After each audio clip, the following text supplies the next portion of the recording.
Good afternoon. Today I am talking to Tony Forder, who has his book Degrees of Darkness re-released. So he wanted to come and talk to us about it. So good afternoon, Tony, and happy birthday. Good afternoon. Thank you very much. And thank you for not asking how old I am. I know better. Yeah, I'm glad to be here today because obviously with Degrees of Darkness being republished, it's a lot easier on me. If this was a new book, you know, I'd be fretting about reviews, I'd be fretting about the bloggers, I'd be fretting about orders and sales and stuff like that. But with when you're just republishing something, there's none of those things, none of those fears, because I've got over 100 reviews already for the book. It was out for 3 years, so I have no expectations of it. I just want it back out there again after it stagnated. So I'm glad it's out. Yeah, I'm just glad it's out there again for people to read if they want to read it. It's a different thing from me, and has a special place in my heart because it was the first book I wrote. And it only recently occurred to me that I did the first draft of it over 25 years ago. So that was, yeah. It's amazing how long it's been around in one form or another, So yeah, it's good to have it back out there because it's, I can leave it out there now for people to choose if they want it. And for anyone that hasn't read it, do you want to tell us a little bit about it? Yeah, well, essentially, the main story revolves around three main characters. There's Frank Rogers, who he's an ex-cop, now runs a debt collecting agency.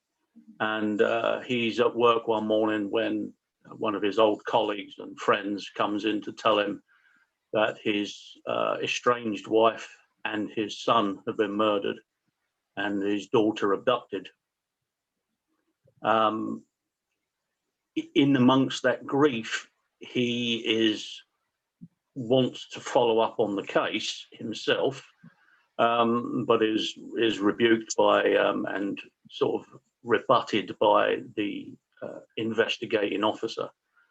But then he is brought back into it simply because the abductor stroke killer contacts him and will only speak to him.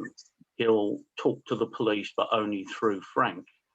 And he's the second main part of it, the abductor killer, because he has his particular reasons for taking these girls and murdering other people in the household. But he also now sees that he can play a game with Frank's mind, and the two of them have a bit of a battle of wills. And the Degrees of Darkness really comes from what goes on between them, as to how dark you can be and how dark you have to be sometimes in order to fight the person you're trying to basically get into their mind, because you want to find your daughter. And he's got to do that through his grief as well. So it's a hard thing for him to do. And the third part of it, of course, is the abducted girl herself, and we see quite a bit of her. So the book focuses on those three central characters, although there are others. And it's essentially a battle of wills, all the time focusing on the fact that this young girl, she knows her mother and brother have been killed. She doesn't know her father's coming after her, but she expects him to, it's her dad. She just expects it of him, but she doesn't know whether he's going to arrive in time. So the thrust of the story is to see whether Frank can get through to this psychopath, basically, to see if he can find a little chink in his armor. And then it's a matter of whether he'll really go as far as making himself a little bit of a lunatic as well, which I think most fathers would do for their daughters. So My daughter reminds me that I based it on her. I was thinking about her and how I would feel if it was my daughter. So that kind of drove on a lot of the story. So yeah, so I have to pay for her therapy sessions. I think you would have had to anyway, being your daughter. Well, it's true. I always used to put a bit of a slant on any stories I was reading. They always were a bit darker than the originals. I always added a little tweak here or there. Why doesn't that surprise me? I know. Yeah, but, I found out not many years. I was probably only about 12 or 13 when I decided that I liked dark fantasy, and not much older when I got into horror books. And I think I've probably always had a bit of a twisted mind. You're not going to go after Twisted Tilbury's title, are you? He'll be very upset. I think if anyone had read the original version of Degrees of Darkness, they would think I was absolutely psychotic. But I've toned it down an awful lot from its earlier version, because it was mad.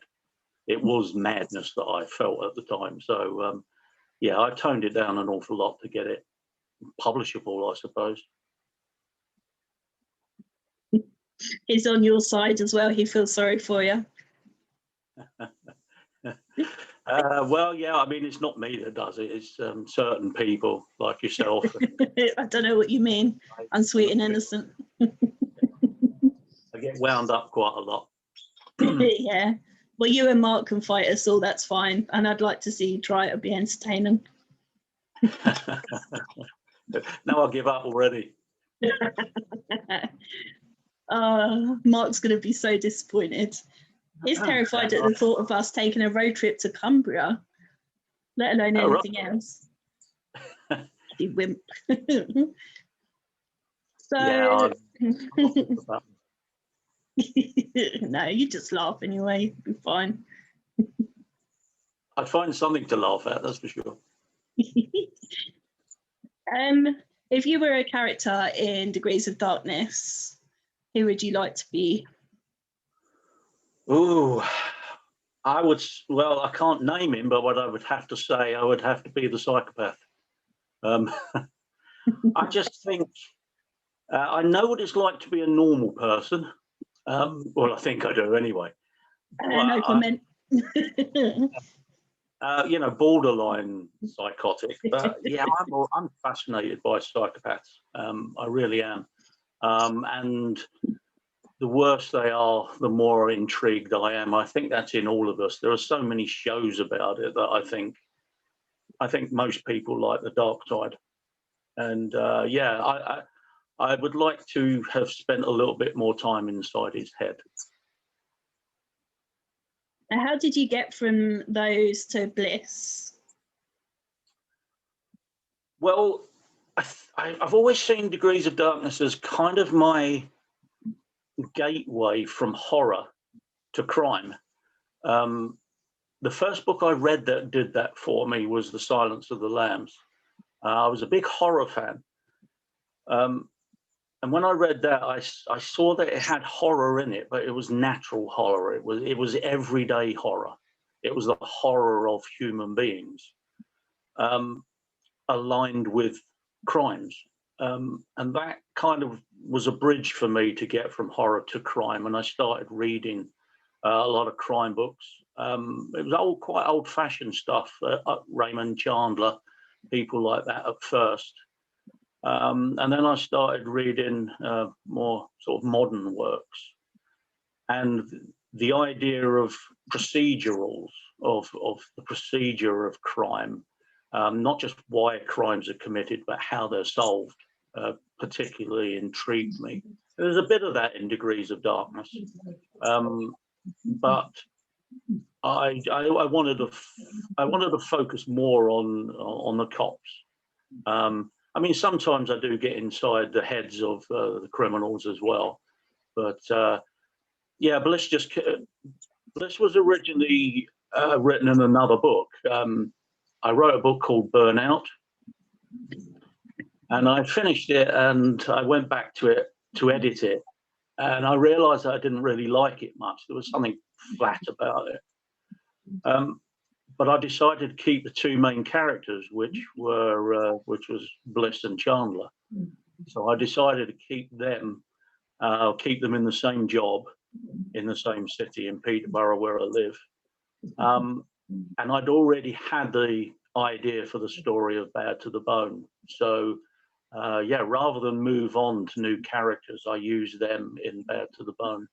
And that was Bliss, really. That was the start of it all. How do you keep track of all your characters in your series? Well, I have worksheets for every book. So I'm just looking at one now on the wall. So I've got a little grid of the main characters in it and the main points in it and certain characters that come in and out of it. And actually, I've recently not put my wife to work, but I asked my wife if she would compile a spreadsheet for me, which I'd started, but being the typically lazy person that I am, I'd let it go way too long. So she's now working her way through my books, and she's noting down all the characters for me and what they do. I tend to think I probably avoided using two character names quite well, although I did spot one the other day of two different characters with the same name, but they were in different books, so I felt that was all right. But yeah, otherwise I keep these things in front of me, and when I'm writing, I can just look up and I can pop out the name if it's in that current book, or I can just flip back to the previous ones, but that's only for the main characters. It's the minor ones that catch you out. And how do you choose your character names? Oh, different ways. I used to use the names of old Chelsea players, not their whole name. So I'd use people like Hudson and Cook and Baldwin and people like this who were in the Chelsea team in the 70s. So I'd use their names, but I wouldn't use their first names. I'd use their first names for other characters. But I kind of ran out of those, and we came into sort of more recognizable. So I didn't think I could use Gianfranco Zola or somebody like that, you know. So then I started going through IMDb, and I just looked up their database, and I'd find a cop show, and I'd basically look up the actor names rather than the character names. And then I just go through and until one struck me, unless I wanted to pick something specific. So if it was a minor character, that's what I would do. If it was a major character, I'd give it a bit more thought, because someone once told me that they liked the way Bliss and Chandler rolls off the tongue. And you have to think of those pairings and groups. So the team names have to kind of fit. You know, you don't want anything jarring when you talk about them. So you need to give them a little bit more thought and just come up with something, basically. So where did Chandler come from? So I think you've told us before about Bliss. Yeah, well, Chandler was, funny enough,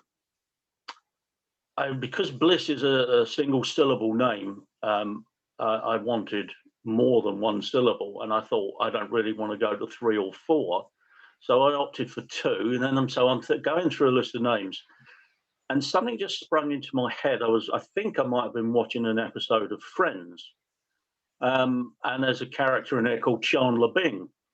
Now Chandler's his first name, but I thought actually that's quite, yeah, Chandler sounds quite a good thing, and it fits with Bliss. That's basically where the name came from, I think. I bet that's going to shock a lot of people. I can't imagine you sitting there watching Friends. I used to be a big fan of Friends. Yeah, I was a big fan. Still am. Still like the show.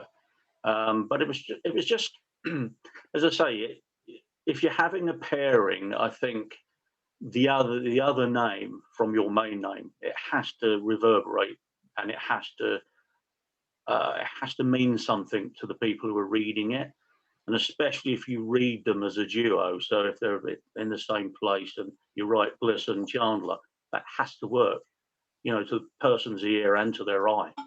So yeah, essentially that's where that came from. It's a good story. I don't know if it's true. I'm sure you'd never lie to me, would you? I just made that up entirely. Are you surprised by how big Bliss and the series has grown in the last year? Massively so. I mean, I'm under no illusions as to why that is either. You know, I mean, it's kind of fairly well documented on Facebook and in conversation that, you know, the 5-book Kindle download was put up for 99p, and I was so devastated by that at first. And it's kind of people just sort of rallied around, really. And it was supposed to only go up for that price for a day, and instead a mistake was made, and it was up for that for a month. And at that time, I didn't really see. I mean, I didn't know how many people were going to buy it, even at that price. And I just thought to myself, you know, that's 5 books, almost 600,000 words. You know, more than 2 years, nearly 3 years of my life for 99p. And I was devastated. I was actually devastated. And I just thought that, you know, none of this makes sense to me. And from that lowest point, really, came the highest point, because people bought it in their thousands. And, you know, good or bad, and not everyone's liked it, but it gave me that bounce at that time halfway through last year, and fortunately it continued throughout the year and into this year. You know, I'm still getting people talking about the first book, Bad to the Bone. I'm doing a Zoom thing on Monday for a book group, and they're a new book group, and their first book is Bad to the Bone. So I'm doing something for them, and I, you know, I know I had a following of sorts, but that, you know, really rocketed it really for me, and got me noticed more in book groups. You know, I was mentioned more. You know, there were longer threads about my work, and you know, none of that can be bad.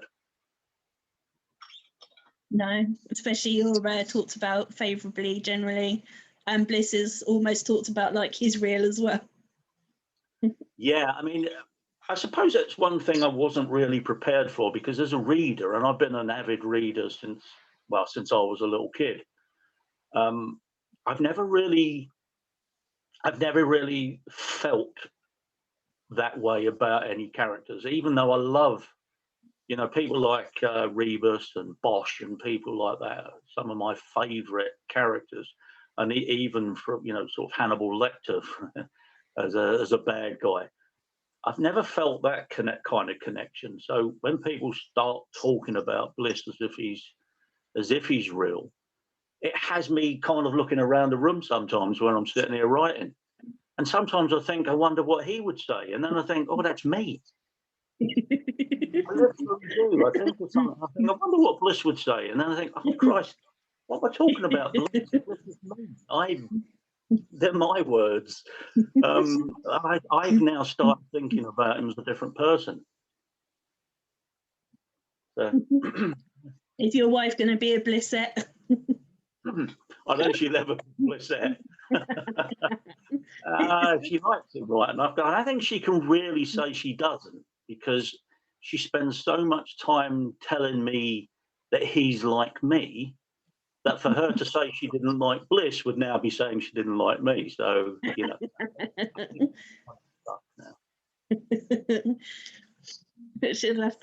We'll have to get her in the club, it's fine. I already did that years ago. Your daughter will kill you if she saw that. You won't see that. Do you ever dream or have nightmares about your characters? I don't have nightmares about them. My nightmares are just too weird to describe. I mean, just absolutely ridiculous. I have dreamt about them, yes, but I had a dream, I suppose, about 2 or 3 months ago, in which I think 4 or 5 of the characters from 3 or 4 different books were all in this one event. So from Degrees of Darkness, there was Frank Rogers, the Bliss was there, and Mike Lynch from my other series. He was in it, and one of the minor characters was in it, and that was a bit bizarre. Yeah, I mean, it felt perfectly normal at the time, obviously, because it was a dream, but afterwards I remembered it. I don't often remember my dreams, but I remembered that one, and I thought that was cool. I'd like to go back in. It was really, I don't remember the conversation, but I do remember that I was enjoying it. Yeah, I bet all you lot together. Yeah, I can just imagine what you were all talking about. The thing I don't remember is, was I voicing their words or were they actually talking to me? Yeah. Yeah, that's for a psychologist to work out, I think. I figure. I mean, I gave up a long time ago because I don't actually hear voices in my head, and yet I do. Yeah, that makes sense. What's your biggest fear, and would you write about it? My biggest, well, I know this sounds a little bit odd, but I am vastly arachnophobic. And I have written about it. And this is an absolutely true story, and my wife will verify this. Many years ago, when I was living in London, I was writing a short story, and I was writing it on the typewriter. And I always remember it was about this couple who got lost at this abandoned railway station, and they had to get to the other platform, and they had to go through a tunnel. And as they went through the tunnel, it was full of, well, you can imagine, it was gross. And just at the point at which I wrote about a very large spider dropping from the ceiling onto the character's shoulder, my wife put her arms on my shoulder, her hands right there. And I'm telling you now, I was gripping the ceiling about 2 seconds later.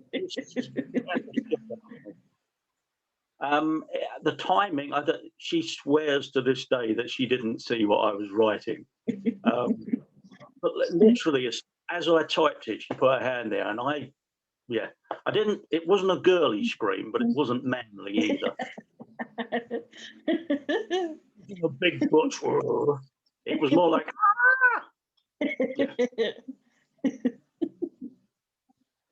So yes, I have written about my fears. I suppose, like a lot of people, I think probably my real biggest fear is fire, actually. Yeah. So I've written about that as well. So yeah. I can tell you loads about fire now. Yeah, I bet you could. Yeah. Yeah, more than you could ever wish to know.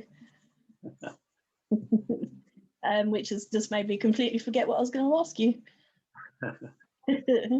What do you think makes a good book hero and a good book villain? Ooh. I suppose it depends on what kind of book, first and foremost. But if we're talking my genre, crime, I think your hero, well, for me personally, I like a flawed hero.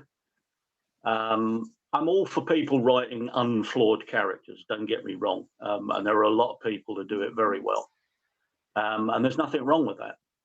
But equally, I don't think there's anything wrong with a flawed character. A lot of people say they're tired of flawed characters, that they're a bit cliche, but I tend to think humans are flawed, and so I want my characters to be as human as possible, so they have flaws. But as long as their positives outweigh their negatives, I think that works well. I also, I mean, if I'm thinking about Jimmy Bliss, I think having the other side of the coin where they're positive about their abilities and their ability to do the job. They might have shit going on elsewhere, but they're 100% confident in their ability to do the job and to do it the right way. And then, throwing in little bits of humor as well. I mean, I kind of say to people, I don't write humorous crime books. I write crime books with humor in them. And I think there's a difference, and I think there's room for both types. But I think you have to have a bit of light in the darkness. So, and I kind of do that mostly in dialogue, I suppose, but I think it's nice to kind of inject it at just the right time. That's what I try to do, is just put it in just the right moment and just enough of it to kind of, for people just to sort of break the darkness. You're reading something horrible, and it's nice to read just something that kind of relaxes you a little bit. So I think that's, for me, a character to be flawed is good. Equally, I think your bad guy has to be human. I think there has to be a reason for the things that they're doing. I mean, even in Degrees of Darkness, the bad guy is a horrible, ugly, evil human being, but there's a reason for it, and the reason is developed in the story, and you don't exactly feel sorry for him because he's done some horrendous things. But I think a lot of people have told me that they feel just a little bit of sympathy for what he experienced in life that made him the monster he is. So I think, your good guys have to be a little bit bad, and your bad guys have to be a little bit good. Good answer. And I think the humor in the Bliss books is one of the things that makes them stand out for me anyway, especially the banter between Bliss and Chandler.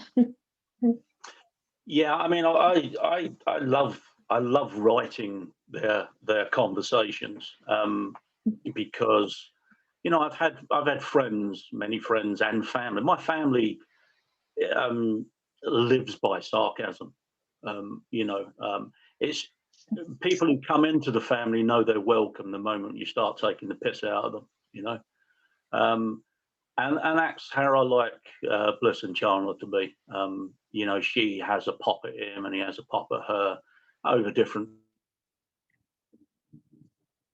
things. House on fire, but they're always at each other as well. I know it keeps them on their toes, keeps them grounded. Yeah. What's your most embarrassing story? Well, I don't know. That's a bit of a tough one. I imagine you have many. I don't know why. I think probably one that made me really want to curl up, I think possibly because I was still quite young. When I just showed you how juvenile I was as well. I was about 16, and I had a girlfriend, and we had this peculiar thing where if we were meeting somewhere, I would try and creep up on her and how can I describe this tastefully? Honk on her boobs. Yeah, so I mean, that's me as a 16-year-old kid. I mean, that's as sophisticated as I was. And I met her, was going to meet her in a pub one day, and I walked in, and there she was standing with her back to me, talking to a couple of her friends. And I walked up behind her and put my hands around her and honked her boobs. And you can guess, only to find out not only was it not her, but it was actually her mum. And I was about 16, and I wanted the ground to open up beneath me. And she was standing there, she looked just like her from the back, and she was talking to her daughter's friends. She looked so much like her, and I did that, and yeah, that was horrible. She was fine about it, but you know, I couldn't look her in the face for a long time. I couldn't look at her anywhere else for a long time. Oh, I love it. Leslie Lloyd sent me a few questions that she would like to know. Okay, I'll brace myself. They start off nice. So she wants to know, yeah. What genre would you never read? Well, I suppose the easy one to go for is probably chick lit or something like that, because it has no interest to me. I mean, my wife reads Danielle Steele. I know that's not chick lit, but she reads Danielle Steele. Has no interest for me. So I suppose that I'm not overly interested in historical fiction either.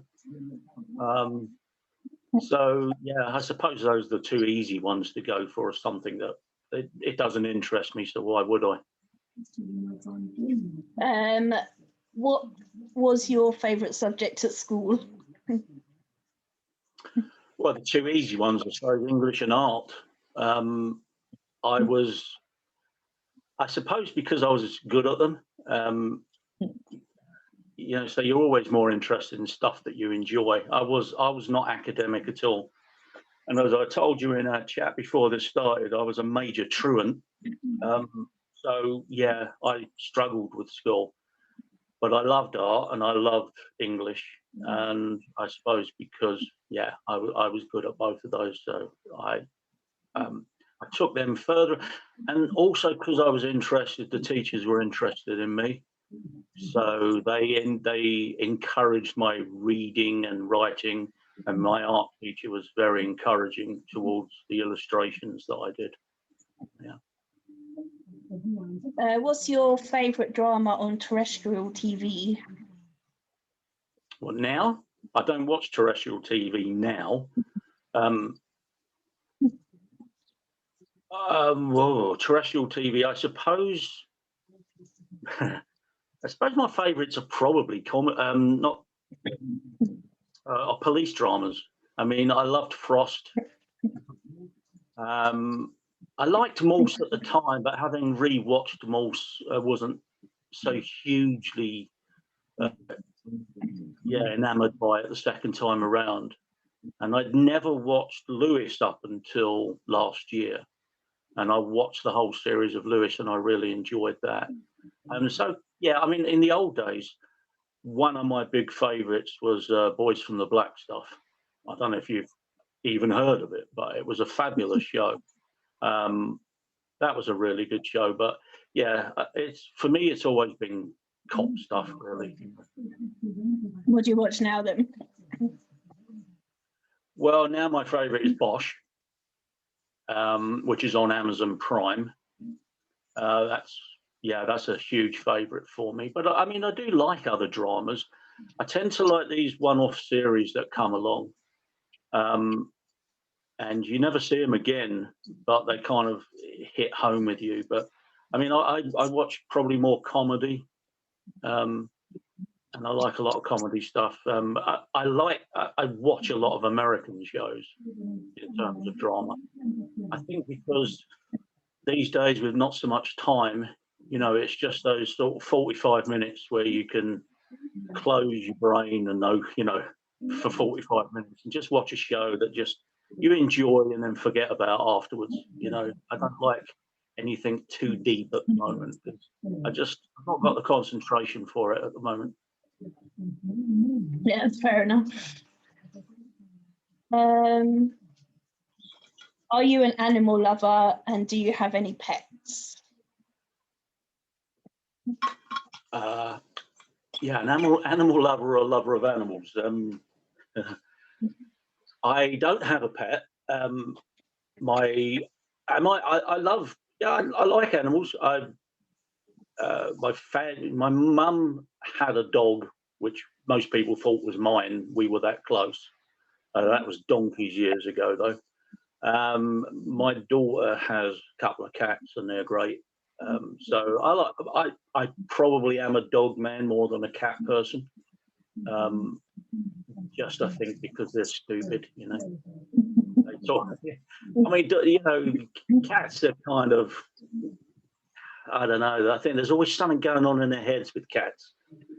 You know, they can really screw with your head, whereas a dog just wags its tail and is happy to see you, and you know, they're less complicated. Cats have always got an agenda. I've got a dog if you want him. I can deliver. It's fine. Can set off and an alarm clock.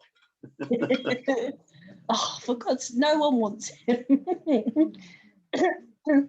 And then the last question Leslie asked is, which was the last chili review that stung your ass? Yes, that's in reference to a certain question, wasn't it? Yeah. Oh,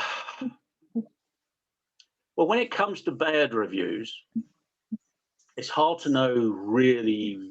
You know that I think you can the kind of 1-star drive-by trolls who just give you a star and then bugger on. I can ignore those because they're done for various reasons and nothing to do with the book at all. I think the ones that kind of annoy me most are the ones that are wrong. Not about the book, but are factually wrong. When somebody lectures me on something I know to be true. I had somebody once in my book, If Fear Wins, it focuses quite a bit on RAF Wittering, which is just down the road from where I live. And one of the major concepts of the story was that about non-RAF vehicles going on and off the base. And I had this reviewer who he kind of lectured me about how that didn't happen, could never happen, would never happen. And therefore it ruined the entire premise of the story for him. And that really annoyed me because I'd worked with the media relations guy at RAF Wittering and knew, you know, exactly what I'd written could happen. So, yeah, I think it's those, you know, those really knowledgeable ones that actually don't have any knowledge. They hurt more because if people just sort of write and say, well, it was okay, or no, actually, I didn't like this book, fair, absolutely no problem with that, because why should you? Not everybody, you know, we spoke about this earlier, not everybody's going to like your work. I don't like everybody else's work, so why should they like mine? So that's fine. But yeah, it's those ones who know more than you, but actually don't. They're kind of more annoying, I think. And yes, they burn my ass. And then Verna also had a question. She wanted to know what music or soundtrack would you associate? I thought you were going to talk about merchandise. What music or soundtrack? What? Sorry. Would you associate with the Bliss books? I think. Ooh. I don't think I do, to be quite honest. I mean, as you know, I refer to music a fair bit, and I tend to have Bliss reflecting on songs that he's listened to or the lyrics that he's listened to. But I think because my tastes are so varied, and his tastes are quite varied as well, that there's no soundtrack that I could apply to it. I think other than probably the blues, because I'm a huge fan of the blues, and so is Jimmy Bliss. So I think if it was going to be anything, I mean, I'd love to see an action clip of Bliss with a Stevie Ray Vaughan song in the background. That would be wonderful. Yeah. Do you have a person in mind when you think of Bliss, like an actor or anyone? Yeah, I do. But what do you know? It's gone out of my bloody head what his name is. I'll come back to that if I can think of it. Do you know, I thought of him ages ago, and I've mentioned him loads of times. Oh, I know, Sean Pertwee. That's it. Oh yeah, I remember you saying, yeah. Sean Pertwee.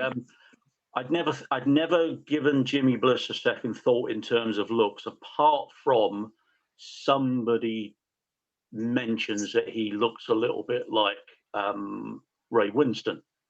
So the pathologist always calls him Ray. You know, it's a bit like Only Fools and Horses, where Trigger only ever calls Rodney Dave. So she always calls Bliss Ray, because she says he looks a bit like Ray Winston. But yeah, I saw Sean Pertwee play a cop in a few episodes of Elementary, an American show about Sherlock. And yeah, he was in that, and I thought, oh yeah, I could see him play Bliss. Yeah. Now you brought up merch, then we may as well have a little a little conversation about merchandise for Bliss. Yeah, well, there is no. I mean, I once did a competition and got some merchandise for that competition, but that was quite a while ago. It's one of those things, you know. I think you got to think of yourself differently if you're going to buy a whole bundle of merchandise and try and expect people to want it. I think you've got to have a different impression of where you are as a writer than I do, because I always assume that if I spend money on merchandise, it's all going to just end up sitting in my room. So yeah, that's how I feel about merchandise. I'd love to have it, and I'd love to have you know, I'd love to sort of have loads to give away, but financially, that's a huge commitment to make. That's all right. Me and Werner will take it off your hands, and probably Naomi, maybe Maggie. We'll split it between the four of us. I think it's one of those things also, because you know, in order to make it relatively affordable, you got to buy a load, and so that's why I had visions of me, you know, sitting there on my deathbed surrounded by Jimmy Bliss shit. And get buried with it. I could do, I suppose. I mean, I've got a really cool fridge magnet. I've got a pen, a bag, a bookmark from different people. So you're lagging behind in the merch stakes. I am, you know. I mean, I've done the mug, and I've done the tote bag, and I've done the T-shirt, and I've done those things. I actually did them all in one go and had them all for one competition, a giveaway. Well, this is no good to me now. It's no good telling me this now. Well, it's a nice story you can have. You know, I mean, the story's free. Thanks. I once had some merchandise. There you go. I'm not saying I wouldn't do it again. I kind of had, you know, the Bliss. I've done the Bliss logo kind of thing now, which I have as my banners. Rather than fixate on perhaps one book or something like that, I was thinking of doing the Bliss logo on some stuff. So I might even yet get around to that. You know, you know, I've got some tax to write off this year, so you know that might happen. Awesome. I'll let Vanna know, she'll be thrilled. I had a bit of merch. What superhero power would you choose? Oh, I'd love to be Sarcasm Man. Would your wife not argue that you're that already? Exactly. That was. Some would say I've already achieved superhero status when it comes to sarcasm. I don't know. I mean, it's easy to say you'd like to fly or you know, you'd like to be invisible, but I'd get myself into trouble if I was invisible, I'm sure. You know, I mean, actually, my favourite superhero is kind of one of the least superheroes of all, which is Batman, because there's nothing super about him really. He's just got great gadgets, you know. I think, yeah, I mean, I'd like a combination of everything. You know, Couch Potato Man, that'd be brilliant. You don't want much then. Some would argue I already am. Yes. I'm saying nothing. As long as you keep writing, I don't care. Yeah. I'm thinking of building a desk around the couch, you know. So. Little fridge for my Guinness. Awesome. Sounds good. Yeah. If we can get a book quicker than like a year, then that's great. Well, yeah, I mean, hopefully there'll definitely be one this year. Hopefully I'll finish two. Whether I'll publish two or not, I don't know. But it's not going to be anything like last year when I published 4. So yeah, definitely not going to be like that this year. If you were stranded on a desert island, what 3 things would you want with you? I'm guessing Guinness would be one. Yeah. Well, the Guinness is no good without a fridge. That uses up 2, unless a fridge with Guinness in it is acceptable as 1. I'll leave that down to you as you're making the rules. Well, first thing I'd like is a lifeboat. That would be cool. Now, I suppose it's kind of like, if it's not practical things, then definitely a book, if I'm only allowed one thing, and a record and an MP3 player. And the other one, I suppose I'd have to have something that made me some food, but I don't know what that would be. Yeah. Oh, a nice big cake. That'd be great, because I'd survive for at least a week. And if I died at the end of that, well, I'd probably die happy. A man of simple needs. How would your friends describe you? Oh, they've described me variously in the past.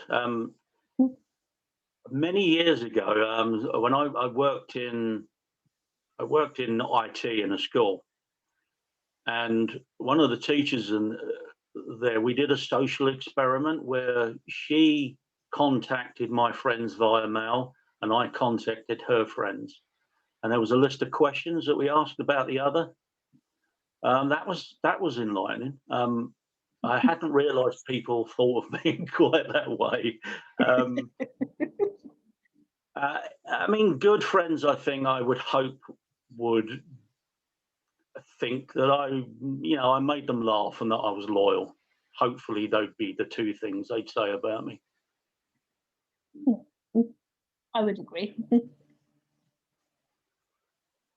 What's your biggest pet peeve? Oh, I have too many. You know what? I actually just wrote this line in the new Bliss the new Bliss book, where Chandler says to him, he says to Chandler, do you know what pisses me off? And she says, literally everything. And that's me. I get peeved about everything, but I'm less demonstrable about it these days. I mean, with high blood pressure and being half Irish, it's kind of one of those bad combinations, So I think probably my main pet peeve these days is the lack of journalistic integrity. There you go.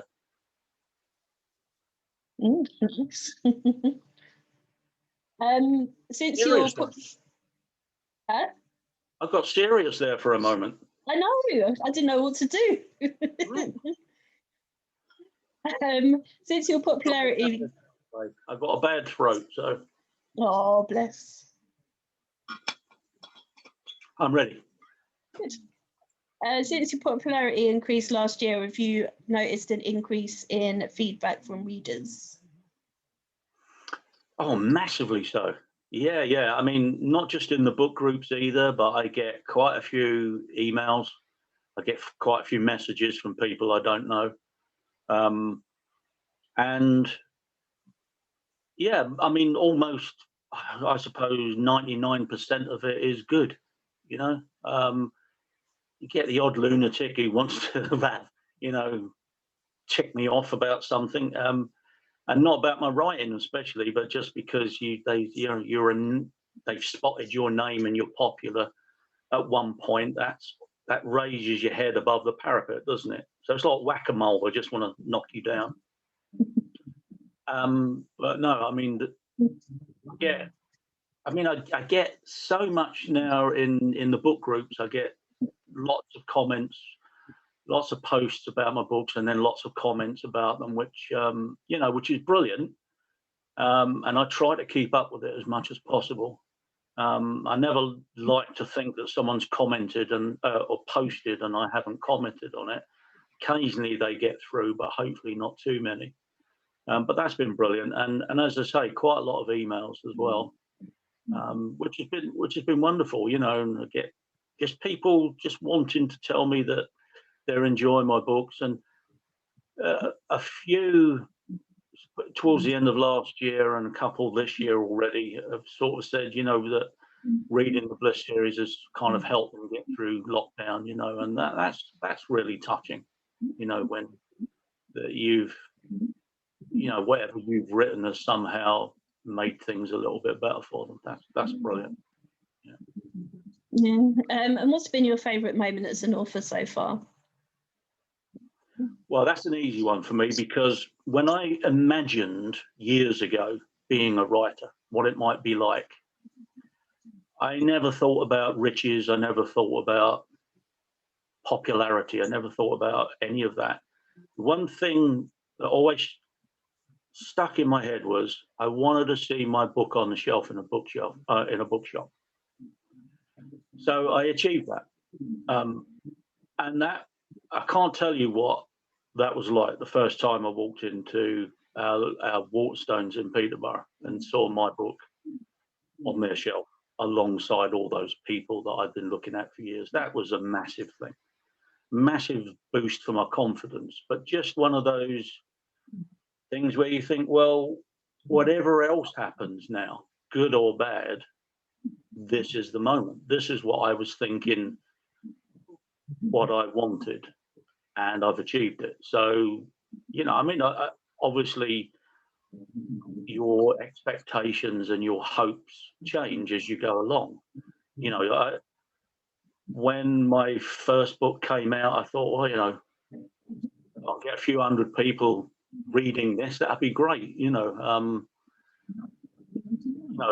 thought of how many books I've sold and how many people have read my books now is just, I could never have dreamt about that 4 years ago.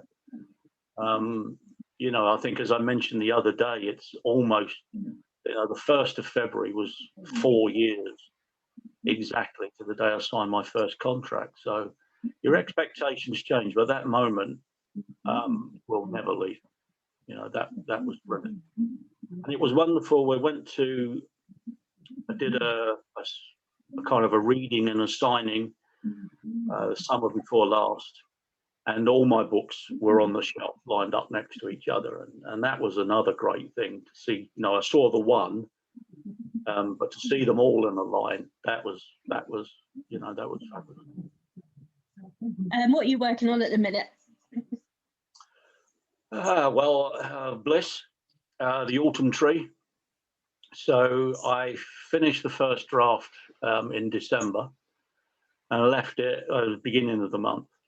And then I left it for a few weeks and came back to it in the start of January and started editing. So I did it was structural edit, which is basically shift a few things around, add a bit, take a bit away, basically molding the original draft. I'm now into what I call my pickups and fills draft. So when I'm doing the proper first edit, I write a series of notes of things I've got to go back to. So as I go along, I think, I need to mention that there, and I need to fill that bit in there, and I need to do a little scene there, or I need to move that one.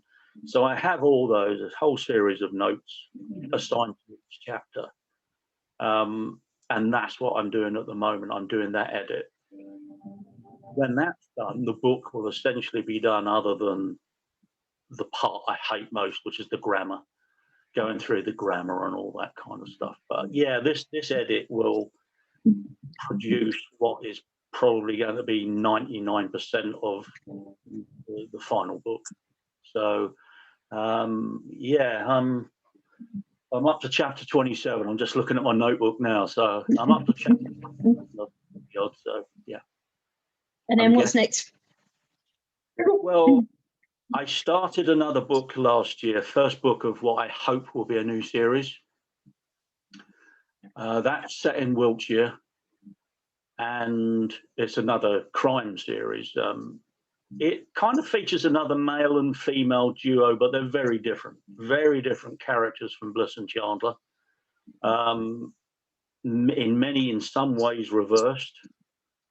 And yeah, so it's a very, I'm writing it in a different way, I suppose, because, you know, the Bliss and Chandler series is, yeah, it has procedural stuff in it. It has, you know, thrilling moments. It has pace at times.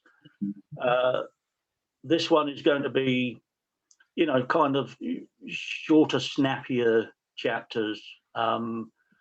Probably a bit less backstory in the first one, because, you know, one of the problems with when I wrote Bad to the Bone was that when I wrote it as a one-off. I never at the time thought I would be coming back to it.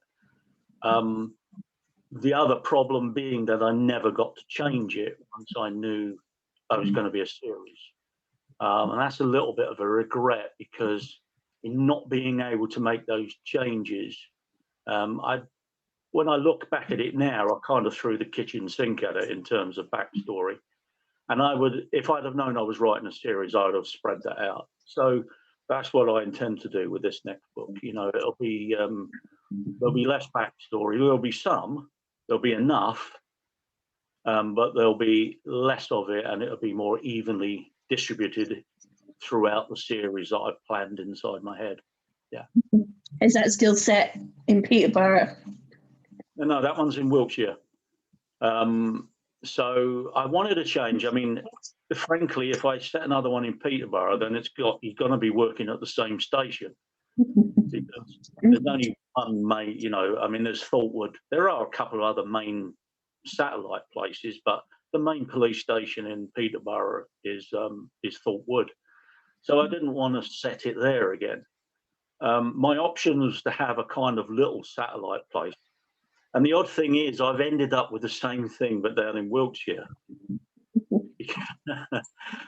It's one of those things where I thought, I'm going to have it in Wiltshire, because I know Wiltshire quite well, because I've got family down there. I visit quite a lot, so I know it. I know the places. Quite a nice place to set it in. But when I thought of the character, I set him as a character he's a bit of an outcast. He's been kind of outcast from the main place in Swindon, and he's working in this tiny little village. And there's a reason why this police station is open, and there's just him and a PCSO there to start with. Yeah, so I ended up with that anyway. So in the end, I probably could have set it in Peterborough, but I'm now invested in keeping it in Wiltshire. Yeah, which is nice, because different countryside, different place, and nice place to go do a bit of research. Yeah. Well, I don't have any more questions for you, unless there's anything I haven't asked that you think I should have, or you want us to know. Oh, hold on, I'll have one.